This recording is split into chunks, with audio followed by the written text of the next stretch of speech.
Hoje eu vou explicar por que o sistema tributário brasileiro funciona como uma banca de Las Vegas e, no final das contas, é um verdadeiro campo minado.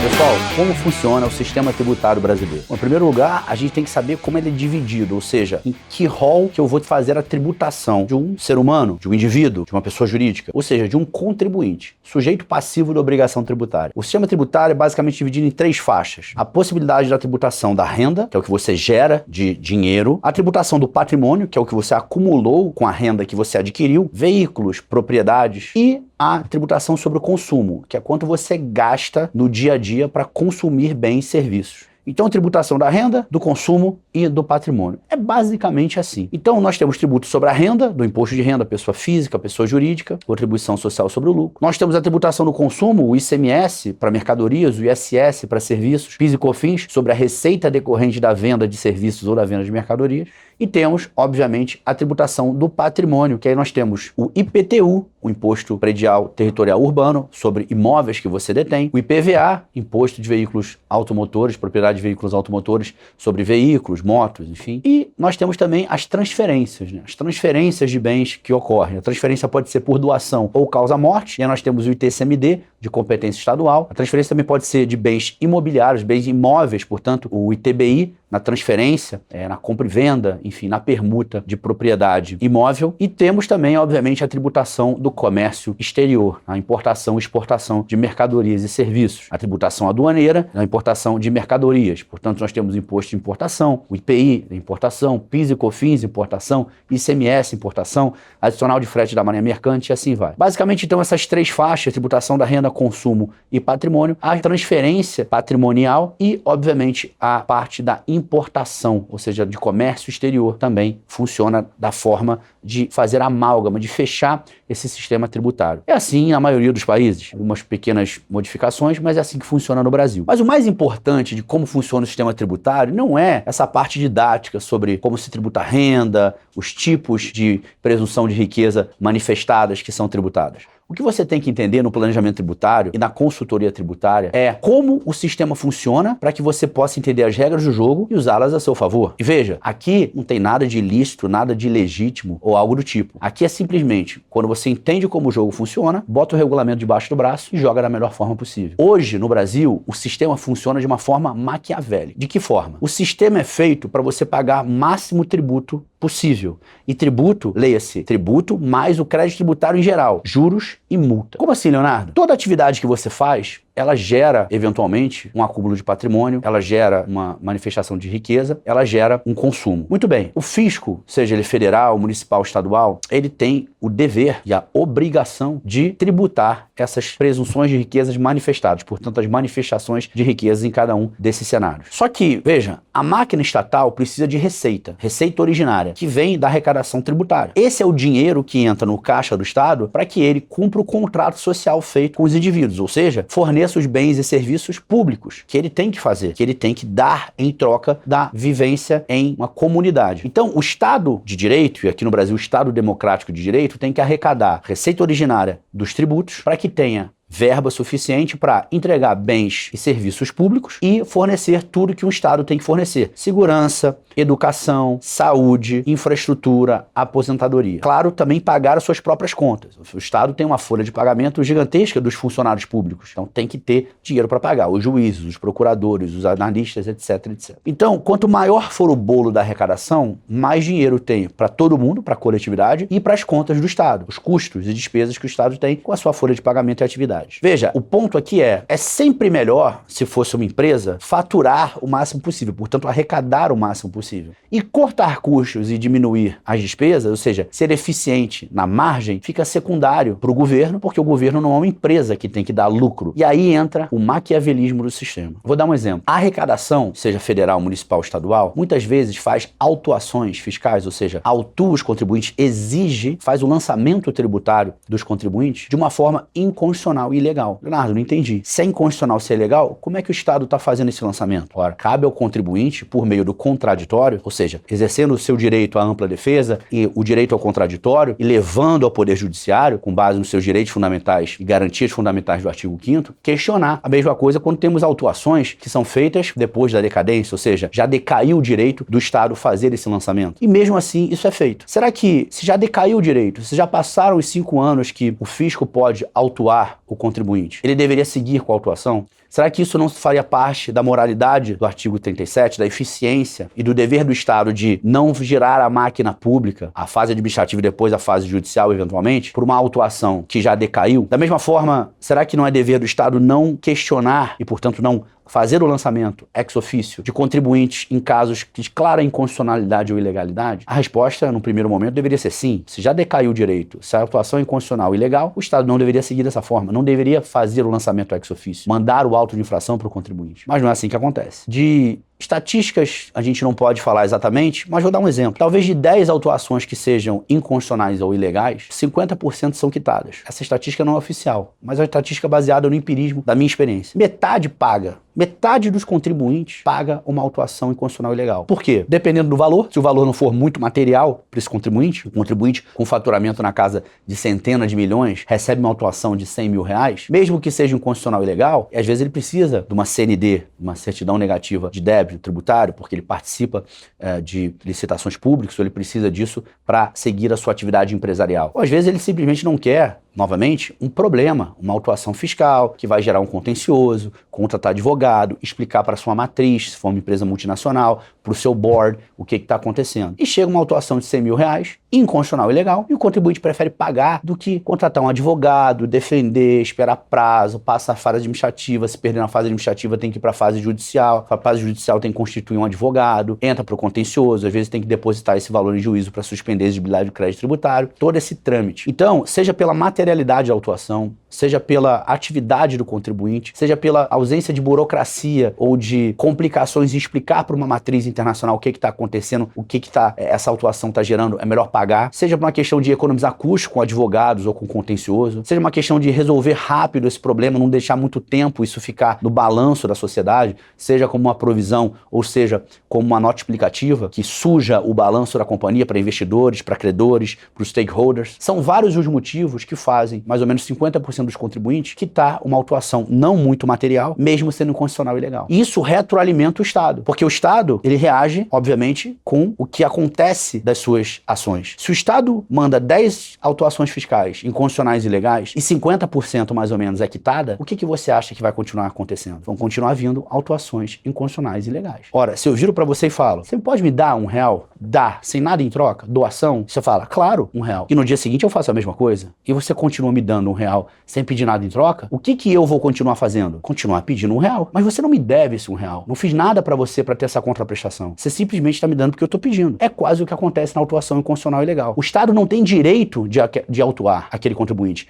Não existe crédito tributário, porque é inconstitucional ou ilegal. Só que mesmo assim ele pede. E o que o contribuinte faz? Paga. Paga pra não ter encheção de saco, pra não ter que explicar pra matriz, pra não ter o balanço sujo, pra não ter que esperar muito, pra não ter outros custos com o advogado. Já falamos aqui os motivos. Mas paga. E quando ele paga, o Estado continua fazendo a mesma coisa. Porque 50% das vezes isso é quitado. E os outros 50%, Leonardo, não paga? Depende. Os outros 50%, talvez 5 vão questionar na fase administrativa. Vão fazer a impugnação para fins federais, por exemplo. E se perder a impugnação, dos 5, talvez o primeiro já pague e diga, eu não vou levar para o CARF, eu não vou fazer o recurso voluntário para chegar à segunda instância administrativa lá em Brasília. Então, desses 5 já pagaram, 5 estão questionando. Perdeu a impugnação foi julgado improcedente, esse já desistiu. Restam 4. 4 vão para o CARF. Perdeu no CARF, 1 já paga de cara. Fala assim, vou pagar porque eu perdi no CARF, não quero ir pro judiciário, tem custo, tem que depositar, que tem que constituir advogado obrigatoriamente. Na fase administrativa não precisa necessariamente de advogado, pode ter ou pode não ter, mas na fase judicial você tem que ter um advogado. Sobraram 3. Dos 3, 1 não desiste no CARF, mas na hora de entrar com a ação judicial, acaba reavaliando o custo, benefício, tempo,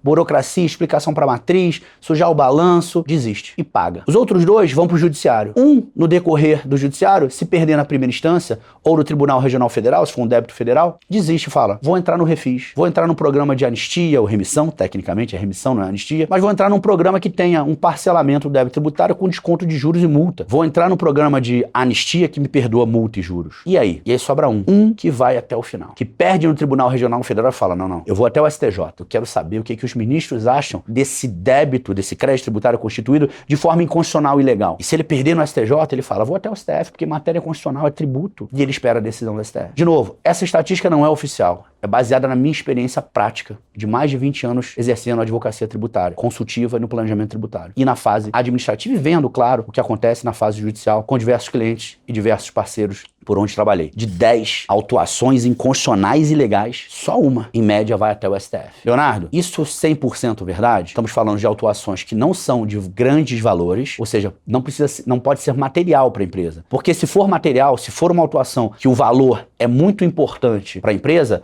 talvez essa porcentagem aumente para 2 ou 3. Mas eu estou falando de uma empresa que fatura 500 milhões por ano e recebe uma autuação inconstitucional e legal de 100 mil reais. Pergunta se você conhece alguém. Faz o seu dever de casa e volta. Comenta depois aqui. Manda para mim um comentário sobre isso, para ver se pagam. Uma empresa que fatura 500 milhões ou mais, 300 milhões ou mais, que seja, com uma alta lucratividade, uma lucratividade de entre 10% e 30%, pergunta se ela vai pagar uma autuação inconstitucional legal de 100 mil reais. Federal, por exemplo, que vai obstar uma CND, que vai gerar uma confusão dentro da empresa. Às vezes ela valia até na conta do advogado. Se for para o judiciário, esse valor reajustado está em 200 mil, quanto custa um bom advogado? Quanto custa depositar em juízo? O dinheiro não redendo? Quanto custa entrar num programa de parcelamento e redução de multa e juros e ter esse 200 reduzido para talvez 100 mil reais? O que acontece no sistema tributário brasileiro é que o sistema tributário brasileiro é parecido com o que acontece em Las Vegas. Quando você vai para Las Vegas, você tem um jogo, blackjack, o que você quiser, poker. Só que o jogo é feito para casa sempre ganhar. A banca sempre ganha. Então, tem aquele ditado em inglês, the house always wins. É claro que a banca não pode ganhar 100% das vezes. Porque se ela ganha 100% das vezes, você para de jogar. Imagina que você vai a Las Vegas, você tem 100 mil dólares. E você vai jogar 100 vezes $1.000. Se você jogar 100 vezes $1.000 e perder as 100 vezes, estatisticamente, você não vai voltar para Las Vegas para jogar. Porque você perdeu todos os jogos que você fez. Mas se desses 100 jogos, você ganhou um, dependendo do momento que você ganha, talvez você ganhou na terceira vez que você jogou, na 10ª vez, na 50ª vez, você vai ter aquela sensação de que é possível ganhar e você vai continuar jogando. Então, o jogo de azar é feito para você sempre perder, mas o sempre não é 100% das vezes, é majoritariamente. Traz para o sistema tributário brasileiro. O sistema tributário brasileiro ele funciona, só que o Estado, ao exercer o seu papel de Estado para implementar o sistema tributário como tal, comete excessos. Leonardo, mas o contribuinte também comete excessos. Tem contribuinte que é sonegador, tem contribuinte que é fraudador, que não declara, que omite rendimento, que esconde, que adultera documento, nota fiscal, adultera contrato, forja assinatura. Tem. E esse tem que pagar o preço, tem que ser punido. Tributariamente, com multa qualificada, juros e o tributo, e eventualmente criminalmente, se assim for tipificado em uma das modalidades de crime tributário. A gente não está falando desses. A gente está falando dos contribuintes que exercem os seus papéis de cidadãos. Os contribuintes, as empresas que exercem os papéis de contribuintes legítimos, dignos. Erro não é sonegação. Erro não é má-fé. Apurei com erro. Não sabia da sua obrigação. Calculei errado. É claro, o sistema tributário é um caos tributário no Brasil. Não é um sistema tributário. É impossível saber todas as normas. É impossível fazer um compliance 100%. Ninguém consegue. Nesse carnaval tributário, como diria Alfredo Augusto Becker, é impossível você ter 100% de certeza do que você está fazendo. Agora, a questão é boa-fé ou má-fé. Se você não consegue cumprir 100% e o Estado te autua, claro, se tem um erro, você errou e você tem que pagar pelo seu erro. O ponto é, e quando o Estado autua quando você não errou?